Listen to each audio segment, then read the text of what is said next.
On Monday, Dr. Grant identified for you 5 causes of inequality in the modern era that are not the result of oppression, according to him.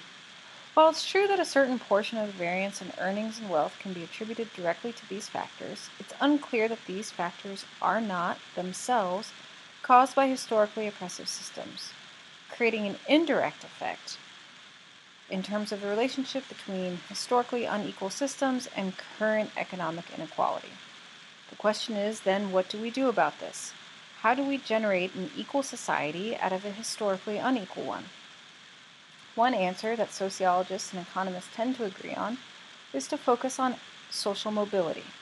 Social mobility is the ability for an individual to move up or down the economic ladder according to his or her own hard work and human capital. We measure social mobility by looking at intergenerational mobility. That is, how different is your income from your parents' income?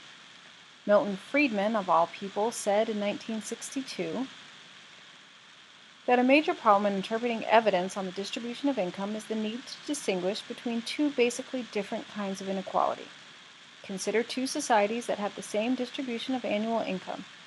In one, there is great mobility and change, so that the position of a particular family in the income hierarchy varies widely from year to year. In the other, there is great rigidity, so that each family stays in the same position year after year. Clearly, in any meaningful sense, the second would be the more unequal society. The one kind of inequality is a sign of a dynamic change, social mobility, equality of opportunity. The other is a status society. The question then is, how mobile are we?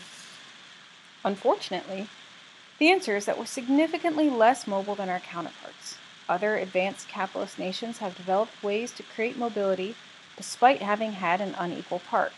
Compare us, the United States, to Sweden, Norway, Finland. In fact, many of these countries are much more mobile than we are. So what do we do about this? Those countries that are highly mobile have embraced a form of capitalism that Lane Kenworthy calls cuddly capitalism. Critics argue that this kind of capitalism, which focuses on high rewards for more people in society, provides a disincentive to innovate and produce because the opportunity to get stupid rich isn't as available, and the consequence of being incredibly, crushingly, heartbreakingly poor are less likely.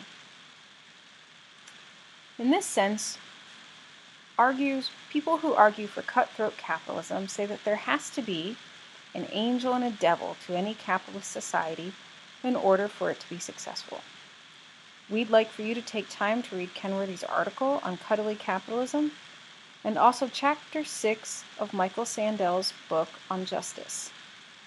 Come prepared on Friday to compare the ethical interpretations of Cuddly Capitalism by libertarians and John Rawls, and be ready to have that good discussion.